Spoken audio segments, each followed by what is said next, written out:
আচ্ছা, গ্লাইড শব্দটার মানে কি? চলুন তো আজ এটা খুব সহজে জেনে নেওয়া যাক।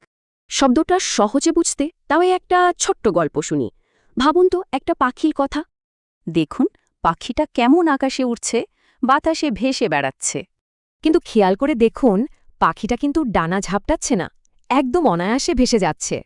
এই যে সহজ, মসৃণ চলন, ইংরেজিতে একেই বলে টু গ্লাইড। তাহলে সোজা কথায় মানেটা হলো একদম মসৃণভাবে আর অনায়াসে ভেসে যাওয়া। একটা জিনিস খেয়াল রাখতে হবে, গ্লাইড শব্দটা শুনলেই একটা ভালো অনুভূতি আসে, তাই না? পাখি যেমন আকাশে গ্লাইড করে, ঠিক তেমনি আমাদের কাজও কিন্তু গ্লাইড করতে পারে। চলুন এবার একটা উদাহরণ দেখা যাক। ধরুন একটা অফিসের কথা। এখানে গ্লাইড করার মানে হলো কোম্পানির সব কাজ একদম ঠিকঠাক, কোনো ঝামেলা ছাড়াই চলছে।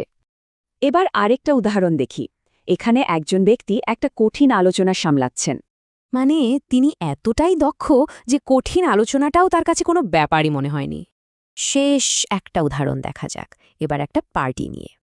এর মানে হচ্ছে তিনি খুব স্বাচ্ছন্দ্যে সবার সাথে মিশেছেন, একদম আত্মবিশ্বাসের সাথে। তাহলে গ্লাইড মনে রাখার সহজ উপায় কি? মসৃণ, সহজ আর সুন্দর চলন।